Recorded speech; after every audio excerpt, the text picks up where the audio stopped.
Now, I grew up in Little India in a small town of Klang in Malaysia. And in 2017, I had the chance to go to India for an entire month. Yes, while I was homeless for a couple of days and I lost my luggage, I did enjoy some really good food. And one of them was dal. You may be more familiar with the soupier version, saucier version, or currier version, if you will, of dal that you typically go for mamak stalls, your thosais, chapatis and whatnot. But the dal that I'm going to be making today is a thicker dal. We're going to be doing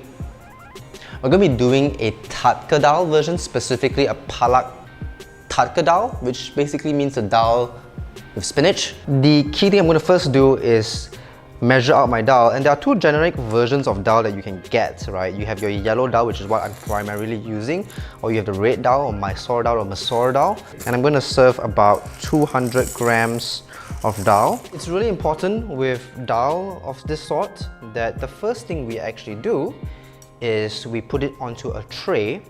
We really want to make sure there aren't any stones or pebbles that might be in your dal, which can give you a very nice visit to the dentist, and I don't think anybody wants that. Right, so once you've gotten your dal, we're going to just rinse them off. So there are quite some impurities and dirt present in the dal itself, and we want to get that off. So into a strainer. Now what I'm going to do is just run it with some water. In goes the dal. Now to my pot, I'm adding about 600 mils or 600 grams of water. Now at this stage you kind of have a few options. You can kind of add a potato if you want to make it a bit thicker and creamier, but the truth is you don't really need to, and I'm not going to add the potato in this case. But one thing that I would want to add is just a bit of turmeric powder, and it kind of adds a really nice yellow hue to the dish. There is a bit of flavor with turmeric as well, and I'm going to just turn this on and bring this to a boil and let it simmer away. Now while the dal is actually cooking, I'm going to be making the aromatic base for the dal that would impart further flavorings and depth into the dish itself. So we're going to start off with some onion. I'm just going to use half for this aromatic base. I'm also going to be adding a bit of garlic and ginger onto a grater. I'm just going to grate it. That's about tablespoon more or less of grated ginger. I'm going to grate my garlic as well. Alright, there you go. And so your ginger and garlic paste is more or less done. Now I've also got a couple of tomatoes over here, which it's really optional. You can use carrots if you want for additional vegetables into this. But tomatoes do add a bit of a nice sweet, and these kind of tomatoes add a bit of sourness as well. And I'm just going to just roughly chop them up, and they'll kind of break down into a sauce later on as well. So we've got some base ingredients ready, and I'm going to get them onto the stove. And I want to just use any vegetable oil, and I'm using extra virgin olive oil because it's what I have. So the first thing I'm going to do is I'm going to add in my onions, and they'll cook such right away. So that fries for quite a bit until it turns slightly brown. Now while that's frying, I'm going to get some whole spices as well. The whole spices we're going to mainly be using are cinnamon to the dish, so just a little bit just like that into the pan. I'm going to add a bit of mustard seeds, about half a teaspoon if you want to measure that, and a bit of cumin or jintan manis. And I'm going to just cook this down along with the onions as they sweat and start browning a little bit as well. Alright, so the onions are slightly brown now, and I'm going to add the ginger garlic paste. So in it goes, and quite instantaneously I'm also adding the tomatoes, and that will bring a bit of moisture to the dish as well. Alright, and we're going to let that cook down until it becomes quite pulpy, and that really forms that nice base for the sauce. Now in the meantime, while that's happening, I'm going to measure out some powdered spices. I'm going to measure in about a teaspoon or so of garam masala. It's about a teaspoon of coriander as well. And last but not least, again, I like mine spicy. You don't have to do this, but I like just a bit of chili. So we're going to cook down the tomatoes until it's quite pulpy, and once it's at this really nice creamy stage, we can kind of add on with our spice blend, and we'll stir that in, kind of form a basic paste. And that is essentially it. So the dals have been cooking down for about an hour or so now, and most of them are quite soft in consistency. What I'm going to do very quickly before I get started is that with a whisk, I'm just going to whisk the dal a bit, and this just softens up and purees up a few parts of the dal. And now I'm going to just pour it into the base itself, and I'm just going to incorporate this very quickly, and I'm going to let this cook and just infuse itself to each other. So the next thing I'm going to just do is prep my spinach. It wouldn't be Palak Dhal without palak or spinach. And the idea here is I kind of want at least a handful or more per serving. And all I'm going to do is with a knife, I'm just going to remove the root ends as much as I can at one swoop, just like this. There's a bit of collateral, that's okay, that happens in life.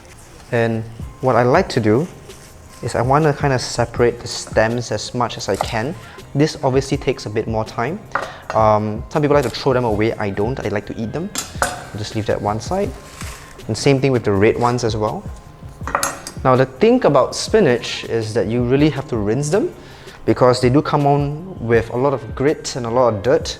So there's just a few things left to do, and the most important part right now is to do the garnish or the tadka. And so the tadka basically is certain spices, herbs, fried in oil and flavoring that oil, which you then drizzle onto the dish itself. So we're going to get started with our pot. I'm going to add about a tablespoon or so of oil, just like that. And to this bowl, I'm going to prep some onion that we reserved from earlier. Now the other thing I'm also going to do is some ginger slices. Alright, and I'm going to just cut them into little matchsticks. So into the oil it goes as well. Now I'm going to add in terms of fresh ingredients, a chili, just cut at an angle. That's about it.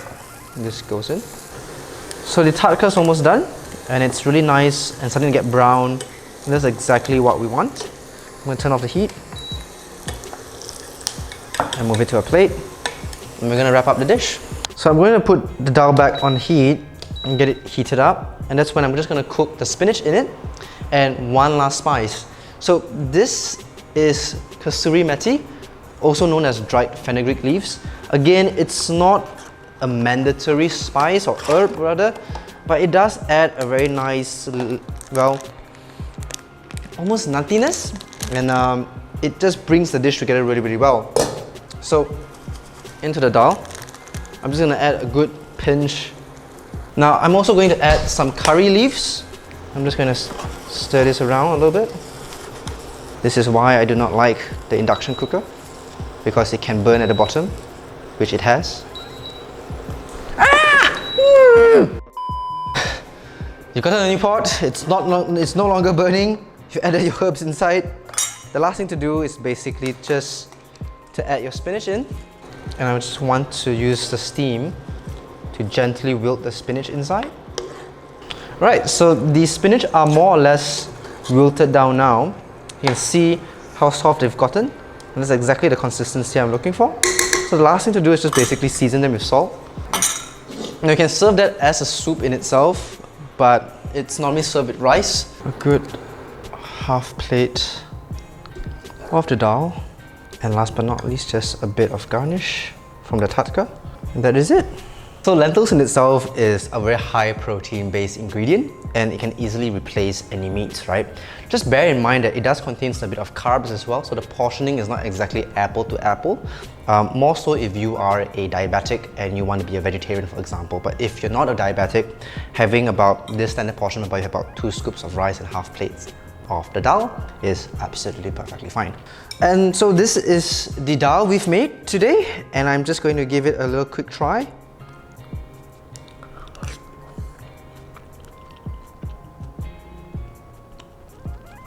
So the onions from the tadka is really, really important. So if you want to skip everything, just don't skip the tadka. But the dal is just thick. The spinach is obviously, well, spinach, but together it just brings a really nice warm dish. If you're eating this over a cold, rainy weather, it's absolutely perfect. Now if you enjoyed content like this, don't forget to stick around, leave a like, subscribe for more, you know the drill. We make a lot of content on recipes, food science, nutrition, a lot. See you next time.